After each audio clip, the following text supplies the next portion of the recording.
Gentlemen, welcome to episode 081 of the Becoming Men podcast. I'm your host, Ray de la Nuez, and this is the podcast for good men who want to live epic lives.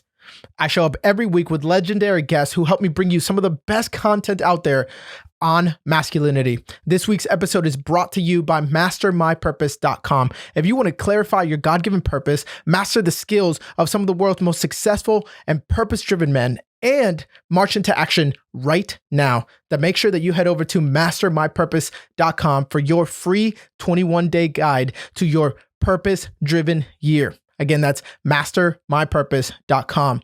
If this is your first time joining us, make sure that you subscribe so that you don't miss another life-changing episode. My guest this week is Mike Yarbrough. Mike is an author, entrepreneur, fellow podcaster, and founder of Wolf and Iron. Mike's amazing message spurs men on towards the high call of manful living. Today, we talk about his book, Tending the Fire, and about the high call that's on the lives of men, because we are called to be leaders, husbands, lovers, brothers, builders. We are called to do so with God-given masculinity. And that's a fire that needs to be tended to. Gentlemen, Mike Yarbrough. If you can go back, talk to your 20-something-year-old self and talk to him for 1 minute, what would you say? What would I want to change? The things that have made the biggest difference in me over the years, or things that I've learned, I wish I've learned earlier, would have been to be less selfish or less self-centered, which is kind of hard to tell a 20-something-year-old because their whole world revolves around them. Yeah. I was married by the time I was 20. So I got married when I was 18. And so I had a wife. We're starting to have kids. And, I think that would have been it. It would have been like, look, devote time and energy and passion into your family, not just into work and trying to keep things going with, the bills and all that kind of stuff. But really don't neglect these things and focus on the part of you that needs to grow in order to do that better. Because I think that's one of the things that I look back on now and I wish I had. There's a lot of years when you get married young, there's a lot of years you spend growing up through that and learning lessons so that when you get to be 40 years old, you're like, oh, I'm not a knucklehead anymore. I know some things. Yeah. But when you're there and in it, you realize that, man, I missed a lot of opportunity to just pour into my family and to be connected. And I had a lot of growing to do. I wish I'd gotten a head start on that. Yeah. And then you always look back and you're like, man, for what? I missed all these opportunities, or I acted in this way, or I chose this for what? Because really, when you look back 10 years down the line, you're like, damn it, that was not even worthwhile, Yeah. I think I think a lot of it has to do with our capacity at the time. I think as we grow, we're growing in our capacity to love and to understand people, understand ourselves, to slow down and read a situation before we react. And that stuff just takes a while to mature. And sometimes having a family early causes that to mature early on, but it also means that your family's going through it with you. Yeah. And so that can be tough. Oh, you're speaking my story here, because I got married the day after I turned 21. My prefrontal cortex was not solidified until I'm sure I was like 25. So therefore, I was trusted to lead Marines into a combat zone before my prefrontal cortex was even done forming. So, Yep. And my wife has the stories to tell of 21-year-old me trying to make things work, and it's the selfishness and the self-centeredness was the demise, right? Yeah. Man, I like that you brought that out, because when I talk to guys and I ask them, hey, what's your definition of a man? What do you think? What do you think of when you see a man, or the man that you want to become? It's usually around this idea or this figure of a man who is reliable. He's sacrificial. He puts others first. And so it's interesting that you started there, like, man, if I could go back, I wish I would do this foundational thing, because, it's such a core value to what makes a man. Would you agree? Yeah, 100%. I mean, all those things are good things. And I think that it's all, even if I say something like, I want to love my wife better, I want to have had more patience with my children, or something like that to my 20-year-old self, it's still a focus on me ultimately, because I'm the guy who has to change. I'm the guy who has to figure out, why do I hold back my emotions? Or why do I get so angry when something's not right? Or why do I need so much downtime or me time or away time? And, those kinds of things. And some of that's just how we're wired. We're all made a little different. And there's nothing wrong with having that, but having an awareness of that is still, that's personal growth, that's personal responsibility. Yeah. So loving others, doing that well, is a personal responsibility. It doesn't make you just like a slave to what other people want in terms of their emotional needs. But I think if I had more of a better understanding of what my defaults were, my weaknesses were, those kinds of things, that would have helped me grow tremendously. And, I'm not unhappy with where I am in life, but it's one of those things that it would have saved some heartache. That's for sure. Absolutely. So you are right now running Wolf and Iron, right? The website and a blog. You have a podcast with the same name. And I'm curious, man, where did the name come from? What does it mean? And tell me a little bit more about that. I want to make up some really cool story. I was in the jungle and there was there I was back in the day. I was actually, it was a church meeting of some kind, maybe a men's meeting. I can't remember, but I was just leaving. And this is probably back in 2012, 2011, something like that. So this is back in the day. I was walking out and I overheard some guys talking, two friends of mine, but I didn't really pay attention to the conversation. But as I was walking by, one of them said Wolf and Iron, but I wasn't even sure if that's what they said. I was like, well, that's kind of I don't know what that is. That's what they said. But I was like, man, that just sounds awesome. I'd been thinking about doing something for men. I had this passion. I think at the time, Art of Manliness was kind of the only thing really that was out there. Yeah. And I wanted to do something that was Christian in spirit, but also had kind of old school manliness, but my own kind of take on things. Anyhow, so I got home. I immediately got the domain name before I even knew what it was. And then I started looking it up and I found out that it was a book. And my friends were actually talking about post-apocalyptic thrillers, books. Okay. This book was written back in 94. And it's an okay book. It's not a great book. It's a really fun story, but it's not the best, oh my gosh, it would be a really fun movie. But anyhow, the story is about this kid who is in a post-apocalyptic America. He's kind of like a college student that had, I'm giving you the long version here. Sure. He's like this college student that had had an understanding of what caused the apocalypse, the downfall of society to happen. And he was going to try and get from where he was in America. I don't know where he was at this point, but he's trying to get to his brother who was in the military, I think, or some kind of chain of command to get him this information. But he's just like a college kid, but he has to grow up and become a man and go through all these things. And he gets taken in by other guys who kind of show him the ropes, and he falls in love with a girl, fights a bear, Anyhow, there's a wolf in there as well that kind of befriends him. And so it's a pretty cool book. And like I said, it's named Wolf and Iron. So anyhow, I read the book and I thought this jives with my whole thing. I like that. And so I decided to just go with it. I said, I felt called to it. It inspired me when I heard it. I was like, that's just what I want. I want something that just hits guys right in the heart and goes, yeah, that's awesome. What is that about? Yeah. Oh, 100%. I mean, if I see that name, I'm immediately like Wolf and Iron, I'm all in. Right. I'm with it. I want to be all of those things at once, an Iron Wolf, if that's possible. And so cool. Maybe 2 years after that, I kind of came up with this idea of feeding the wolf and being the iron is kind of like our tagline there. So good. Feeding the wolf that's inside you, and then being the iron to other men, to your family and other people. Yeah, love that, man. Well, yeah, and then you recently wrote a book as well. From what I understand, long time in the making. Why don't you tell us a little bit about that? Yeah. So this book called Tending the Fire, I actually began this maybe about a year and a half after I started Wolf and Iron. And it took about 6 years for me to complete it. And it's not because I'm a slow writer. I just had I wrote another book in between that time. I started another business, had a lot of things going on. Yeah. But there was a sense in which I kind of wanted to check. I mean, I'm 43.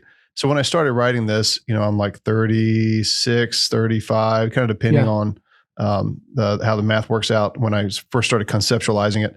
But I wanted to make sure that these things actually work. Like what I believed about being a man and living life was kind of true. And so I had it planned out and I had things mapped out. And I think there was just a sense of I want to be sure that these things are real, that these things really work, that I'm not just writing a book. I think if I had written this, in my 30s, it would have been a very different book than finishing it in my 40s. Yeah. And so it took a while, but it's all about being tending the fire of your own spirit. And we can talk more about that, but that's absolutely. It's basically the idea is that every man has a fire within him that needs to be tended. And it's our responsibility to do that. That our initial flame, our spirit, our passion, our vim, our vigor those kinds of things, that sort of initial flame was there by God. Like God put that within us. Yeah. But if we just keep feeding it garbage, if we keep throwing stuff that just burns really easily on this fire, we're never going to grow. We're never going to feel like a man. And that's what a lot of guys are struggling with right now, is this sense of like, they just feel out of place in society. They don't know where they belong. They feel like they're called to something higher and greater, but they don't really know how to go about, making that happen. And so I tackle a lot of that stuff in the book. Man, that I want to jump right into that. Right. As you know, the Becoming Men podcast came from conversations with young men, me talking to guys that I know from all walks of life who are just like, man, I just want to become more this. I know I'm here now, but I want to be more this. And I kept hearing the words become. And it was so on accident, really. It was what I think, but it was the correct language, because guys understand like, hey, I'm in this process. I'm right now in this place where I am today, but I want to bridge a gap to tomorrow. But I don't know how to do that. And I love the analogy of the fire, because yes, you're right. We do have an initial flame from God that we have the responsibility to tend, that we have the responsibility to take care of, to keep lit, to stoke and to keep, burning hot. Because I'm even thinking just Bible verses coming in just about being lukewarm. Like, you know what I mean? Just why would you be a little flickering light? Why would you put that underneath a basket? But men are desiring it. From what I understand from the coaching that I do with young men, they want to either rekindle the fire, tend to it, so that they can travel along that path and become that man. Please tell us where you struggled the most in writing this book, and then you can jump into kind of a little bit deeper into the basis of it. One of the challenges with writing a book on manhood is that it's like doing a podcast on manhood. It's like doing this mission that we're a part of. There's not really an end to it. There's not like, you can't just sum it up. People will say, Mike, what does it mean to be a man? I'm like, oh geez. All right. How much time do you got? Because it's everything. It's all of our life. It's how we do all of it. Yes. And so the one of the challenges that I had was really just deciding, is this going to be like a novel, like a massive kind of book that just kind of like the compendium? Like I still wouldn't even be able to fit it all in there. Right. So it's just deciding what are the core principles. So that was one of the challenges that I had initially. And then I really struggled with the last chapter in the book is called Living Spiritually. And I really struggled with kind of how to summarize those things. And not because I'm not a Christian or I don't understand what I believe. It's just understanding like, where's my reader going to kind of start from? What do I expect them to know? Yeah. I'm not writing this book like to give to Christians who already understand the gospel and, get all that. I'm writing this is for men, period. And so I have to do some kind of introduction, but I also have to have, I have to believe that they kind of in their heart, they understand certain principles about, living life as someone who's going to have an eternal destiny of some kind. Yeah. And so kind of figuring that, navigating that out was a challenge.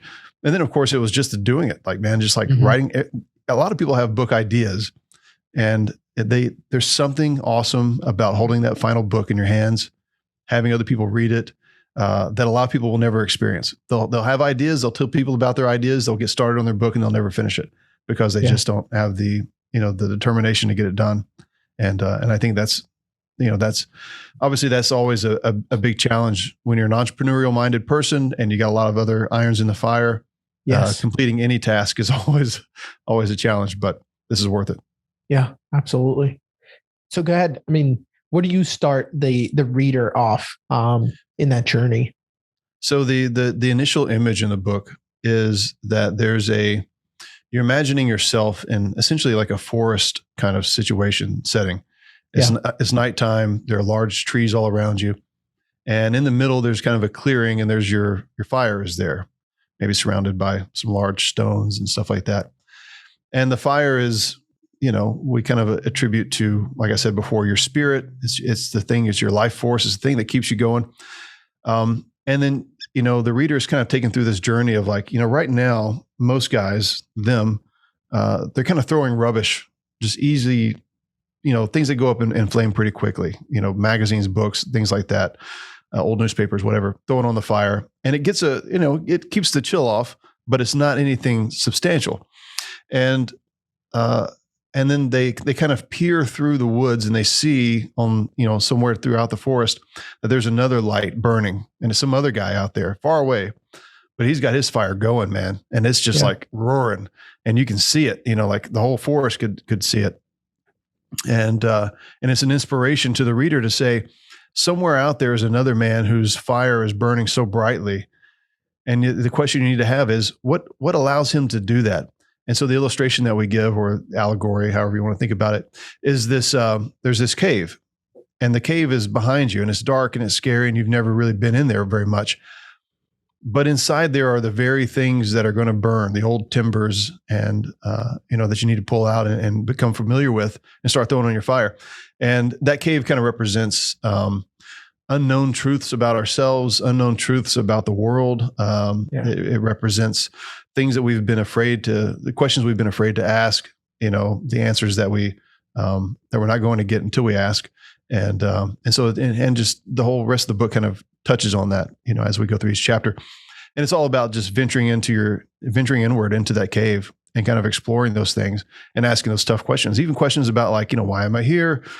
What is the meaning of life? What's the purpose of, what does it mean to be a man? What does courage look like? So many other things. Yeah. Yeah. So why do you think it's important as men to be able to answer those critical and key questions lurking in there? I think that, these are the questions that we probably had when we were boys. And even if we didn't ask them out loud, they were there. Is there a God? Where do we go when we die? What am I supposed to do with my life? What does it look like to be courageous? Do I have courage? Is it something that you just get? Like, are people just born leaders, or is it something that I can develop? I mean, there's so many things like that. And at the heart of what guys are dealing with these days is this series of questions about, like, I don't really know what I'm supposed to believe about the world in which I reside. I don't really know where that puts me in the world. I don't know how I'm supposed to think or be okay with what it means to be a man. Like, if I have these desires to like work out and go hard and hunt and that kind of stuff, but life is basically saying, no, just Netflix and chill. Yeah. That's confusing to guys, but they need to know, like, no, you're not alone, dude. This is exactly what most guys think. They all have the same questions. What is it that I'm supposed to be about these days? And how do I how do I feel like a man and be a man? What does that even look like? I think back in the day we had like more examples, like grandpas, great grandpas, that did manly stuff around us. And so we could say, oh, grandpa hunts, or he's he's a hard worker, or he, does whatever the case is. And even that's gotten such, there's so fewer of those examples. The guys don't even just have that innate sort of like, oh, there's something wrong with the plumbing in the house, I'll fix it. No, guys are like, let me go YouTube, who I call and what it's really throwing a lot of guys for a loop. And so I'm kind of rambling a little bit, but a lot of this is the reason we go into the cave is because we've got to go and we've got to, explore those things that are unfamiliar to us, scary sometimes. Yeah. And it may be stuff like trauma in our past or things like that. But whatever it happens to be, we got to bring light into there, because once we conquer those things, once we understand those things, that gives us a certain kind of confidence. That confidence kind of goes onto the fire and helps, build us up and keep us burning brighter. Yeah. Now you got a guy who's aware, okay, there's a guy out in the distance who I want to be like, right? Maybe that's the picture of who I want to be in the future. There's who I am now with this fire that's really needs some work. And there's the cave behind me, things that I need to dive into about myself, these unanswered questions, things I still have yet to prove to myself, or things I have to discover about myself. I'm trying to put myself in that guy's shoes right now. And there's an initial temptation to just avoid that, right? Maybe go ahead and put the figurative rock over the cave and pretend like it's not even there, right? Yeah. And then just keep scavenging for, the quick burning stuff. Let me grab these twigs, these newspaper, whatever cardboard is all around me. Yeah, it burns fast and it's not very good, but it's quick and it's easy. Vice going back into the dark. What cautions do you have for that man that's doing that? Well, right now we're in a season where, or a generation or two now, where we don't really think long term. I did I don't know, it was a podcast, maybe this is a while back, may have been a blog, it was a podcast or a blog about, back in the day, people used to plant like pecan trees in their yards for a new family. So like they would have a new family move into a house and grandma or grandpa or somebody would plant a pecan tree there. And knowing that they're never going to see that pecan tree grow up and actually have, pecans and all that kind of stuff, but that their grandchildren would.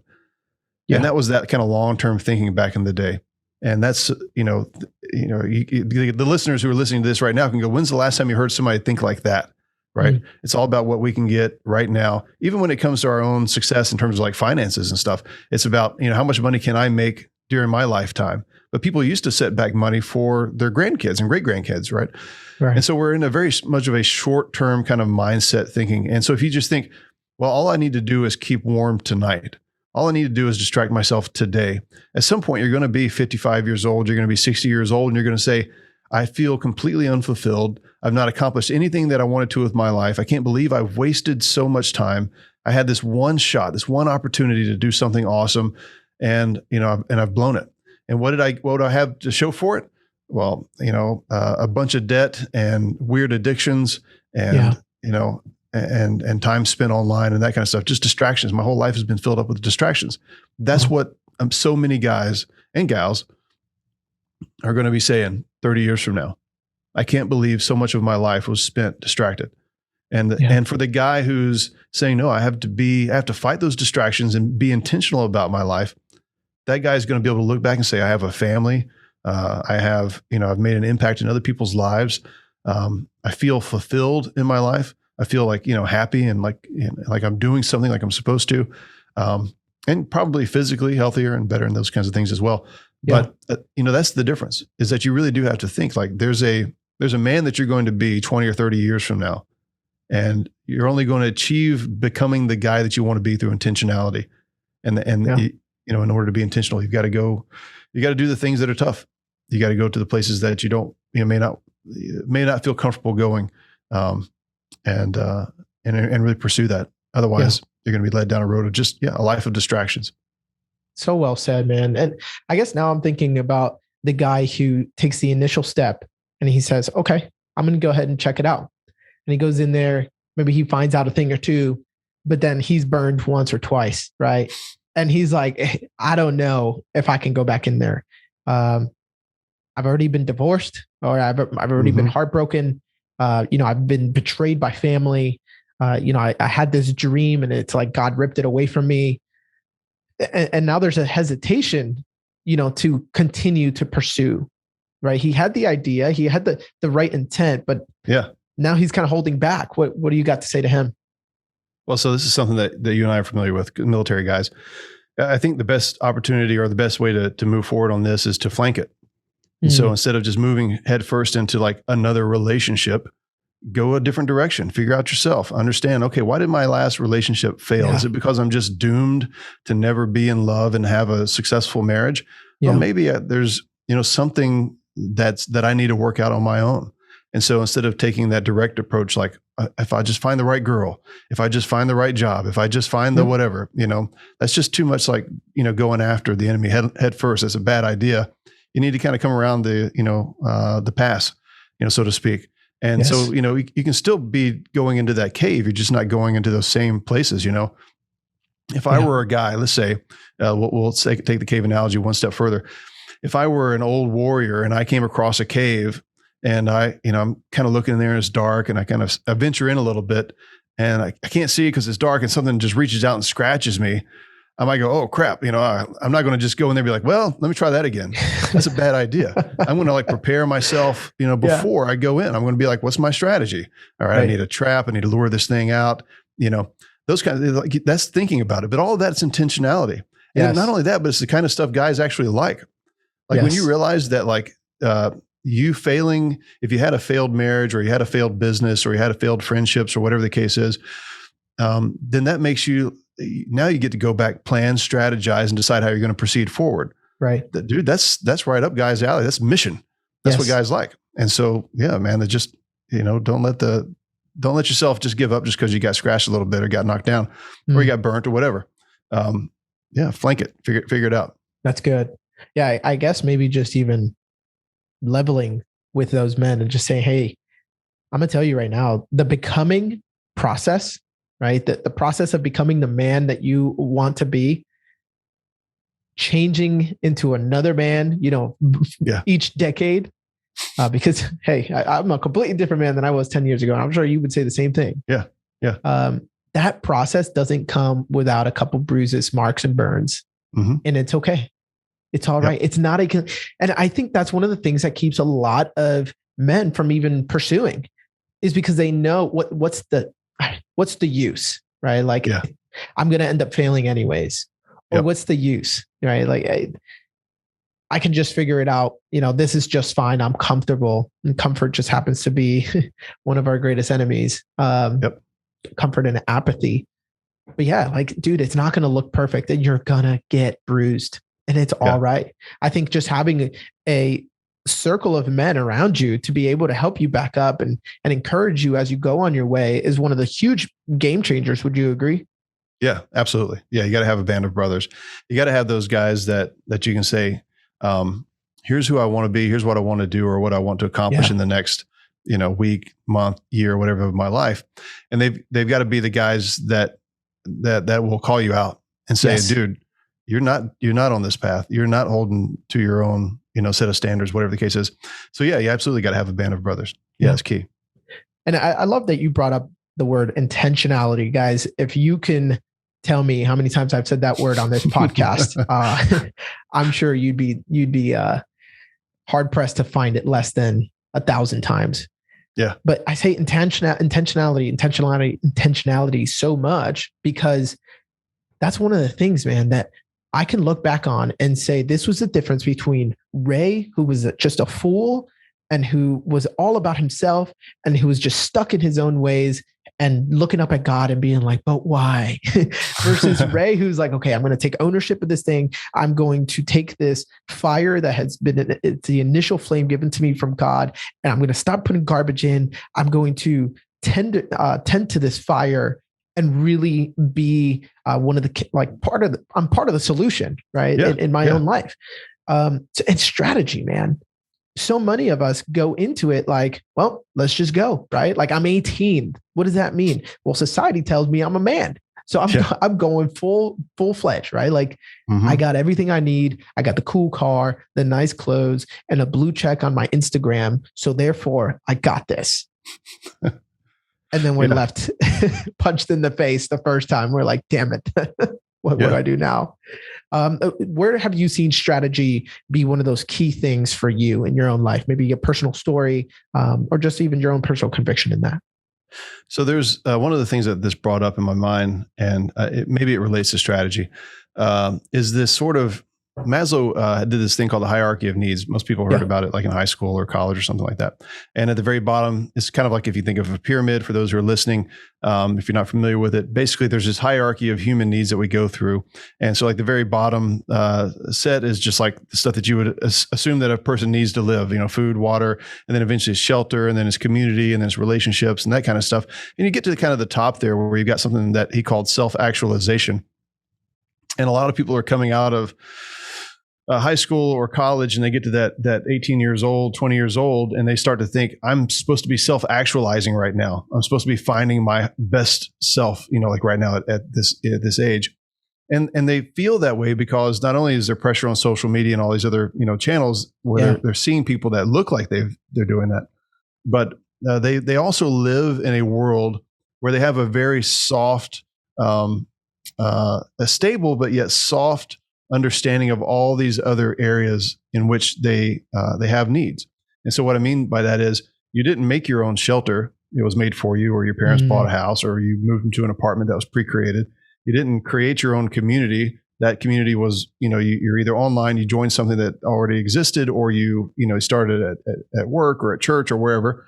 There's all these these fundamental things are very soft. And so when a guy gets to a place where he's like, I'm going to self-actualize, I want to figure out my best self. And then he finds he's all stressed out and he doesn't feel right in his life, even though he might have that blue check and the nice car, the nice job, and all that kind of stuff.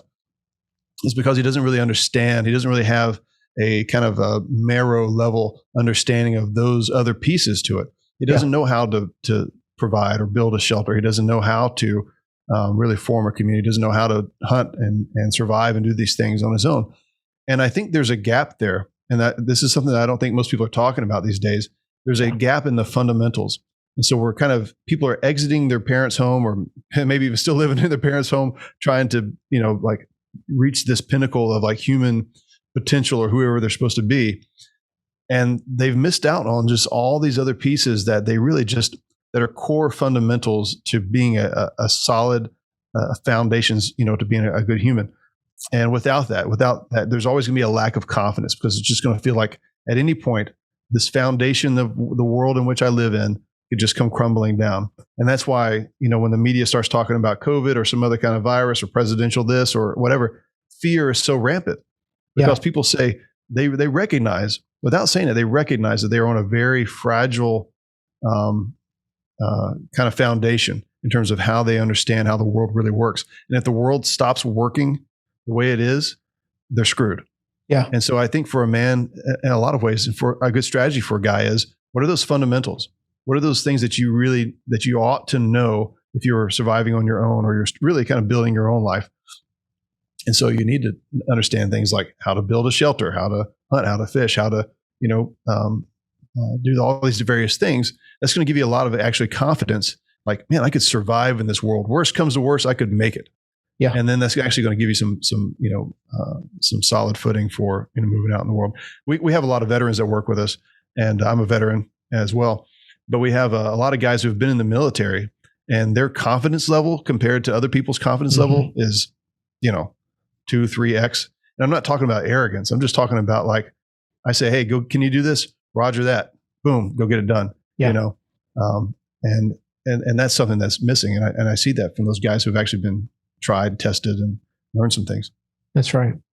Yeah, I think that sounds like a very foreign concept for somebody who has Uber Eats as an app on their phone. And it's not to knock our generation. I think I've done that enough, and I was actually convicted about it. Maybe like 3 guests ago, I had somebody who challenged me on that. It was like, well, I mean, I think we give this generation a lot of flack in the negative sense, but let's look at it from this side. This is the same generation who figured out how to take a microprocessor and get it to do some of the most impossible things and create supercomputers. No, by the way, quantum computers that can do something that a supercomputer can do in thousandths of a second. Yeah. So we got to be fair and say that this generation is solving other problems. But you're right. I think that there are basic problems that aren't being solved and they're not being addressed. And so I go back to, the common military adages of, back to the basics, or brilliance in the basics. Like, you are a really good rifleman, not when how to shoot a moving target from 500 meters every once in a while. Right. Yeah. Like, no, you are a good rifleman when you know the fundamentals and you have mastered the fundamentals of marksmanship. And then you move on to the fundamentals of moving marksmanship. And then you move on to long distance marksmanship, right? Like, all of these things have to build on each other. And we do lack in that, because let's be honest, like, society has not required that of us in a really long time. Yeah. And that's where the intentionality comes back in. Yes. Not to wear your listeners out, but this is going to make the difference. But between the people 20 years from now, the people who are living happy, healthy, successful lives, they'll look back and there'll be a world of intentionality behind how they lived versus the people who don't. And we're kind of living in this space age sort of dream of our ancestors. If you think about the sci-fi stuff that was happening in the 50s and the 60s, like, we do that stuff now, Yeah. And we don't think anything about it. Like, we get on our phones and we communicate with satellites, 1,000 miles in the air, and it's just like, we take that stuff for granted. But that also means that, automations, there's going to be more automation. Things are going to get easier. There's going to be more, buttons that do what you want, to accomplish things in life. We're going to have that world. Yes. That means that you've got to recognize in yourself, like, oh, I actually need to be like outside sometimes and experience the wilderness. I actually need to exercise, for the sake of my health. I need to eat, I can't just because everything's available to eat doesn't mean I should eat all of it. Those kinds of things. Intentionality, we had to make those decisions. And I think in some ways it's harder than it used to be, because these are, from a human standpoint, these are really, really new temptations. A world in which food is so abundant that you have to tell yourself no. A world in which ease is so possible that you have to tell yourself, I have to get up and move. A world in which safety is so, just kind of, like I said, take it for granted that we don't even think about, how do I survive, or how do I fight, or how do I, that's like unheard of for a massive population. Maybe kings or some people had this back in the day, but not like it is now. And so we're all kind of getting used to this. Yeah. I love that, that you said that, because we are living like little kings right now. Yeah. We really are. Going back to the Uber Eats, I can grab my phone right now, order food through Uber, and then Uber Eats, it's going to get delivered. I can then get on another app. If this is what you do, get on Tinder and go through 10 different women that I might want to invite over. And then what I'll do, I'll get on Instagram and post about it and talk to some people. And then I'll do this and that. And I'll order something from Amazon. It'll be here maybe by the end of the day, if you have it within your city. Yeah. This is king type of luxury. But what it is that we don't have the mindsets of kings, right? We don't have the heart of a king, the confidence of a king. Going back to one of the things that you said. 100%. We don't even have the confidence or the mindset of a soldier in many cases, much less a king. If I think about a soldier, he's given a command and he says, all right, I'm going to go execute this thing. I'm going to get this thing and get the job done. Yeah. When it comes to time of peace, a lot of times the soldiers are kind of looking around going, okay, what's next? Waiting for somebody to give them directions. A king is someone who, he's the guy who gives directions. He's the one who says, this is where we're going. This is what we're doing. He's got the vision. And I'm thinking of a good king, not necessarily like a big old fat lazy king. Yeah.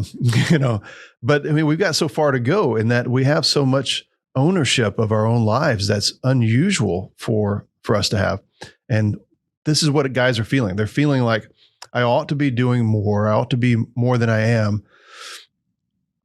What does that mean? Right. And it's like, when you tell them, like, you have to own that and you have to take responsibility for your life. There's a sense of relief, but there's also this panic of like, oh crap, you mean it's on me? Yeah. Like, yeah, dude, it is on you. It's on you. 100%. It's on you. And you've got more opportunity than ever before to be, to become, to do. Yeah. You just got to go out there and make it happen. And that's when they realize, you kind of meet yourself.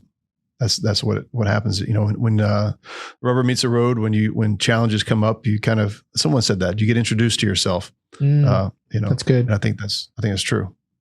So practically speaking, if you can provide one or two pieces of wisdom, I got it. I'm with you. I'm following on the analogy. I see the things that are hidden behind me in the dark that I have to explore.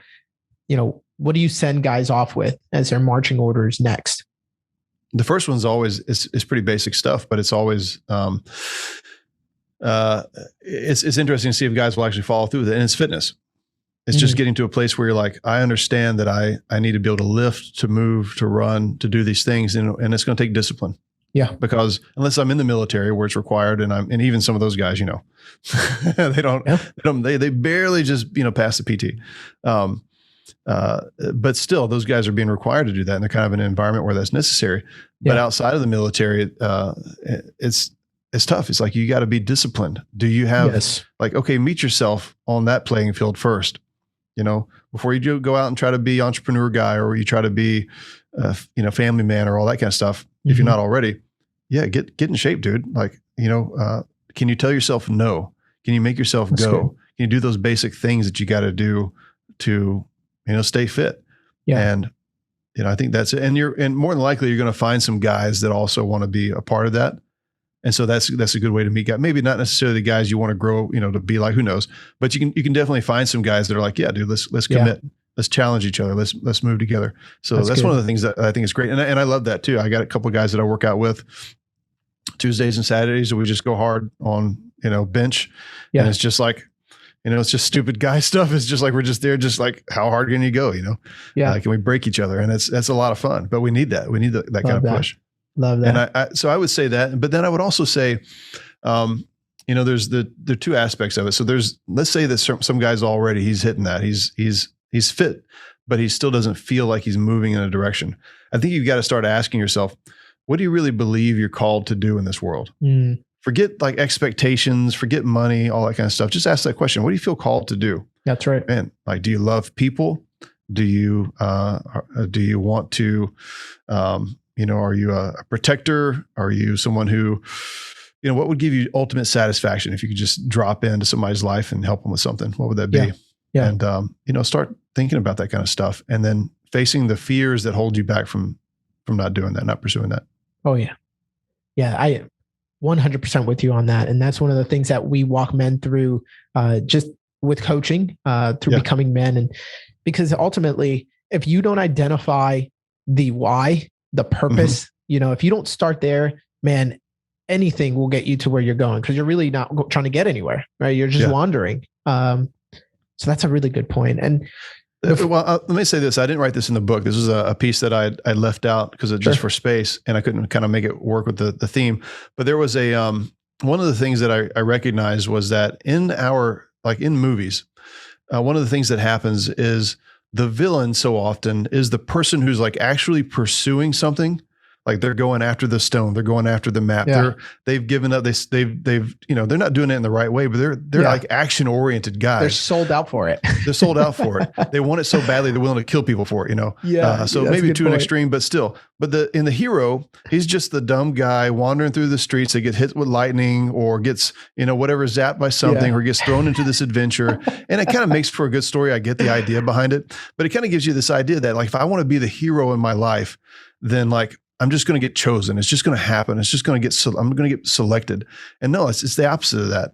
The heroes, that's why I like Indiana Jones, because he's like, look, I'm a professor, but then I go out and I whoop Nazis' asses, and I go and I collect artifacts and I do all this kind of stuff. He goes after it, right?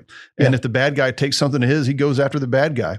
He doesn't just kind of like wait for something to like fall into his lap and get sent on this adventure. Yeah. We've got to get out of that. That's sort of a very a childlike kind of mindset. You're right. That's not how it works, dude. You got to be after it. You got to go and pursue, and don't think that that's a bad thing. That's actually what you need to be doing. Yeah. Kind of to tie in with that, I always thought that in order to be called into something, you must have not wanted to do it. And here's what I mean by that. Like I've heard so many pastors talk about how they would have never wanted to become a pastor, right? So since I desired that, like I'm like, I think I could pastor a church one day. I thought it must not be from God because I want to do it. Because the idea and kind of some of what you're getting at here is like the hero or the guy who's doing the thing that he's called to do was kind of just going about his life and he's pushing against this thing. But it's like, no, man, it's your calling. You need to do it. It's like, but I don't want to. I don't want to engage in this, right? But no, man, if you're just as intentional as you need to be about something that you're passionate about, and you can pursue that thing, and like this moves you, this keeps you up at night and wakes you up early in the morning, right? This is a driving factor in your life. It's your commander's intent. Like, that's a go. That's a great example. And I think even as Christians, we get this sense that if I admit that I really want it, God's going to keep it from me. Yes. Because he wants to be the main thing. He's not really going to give it to me.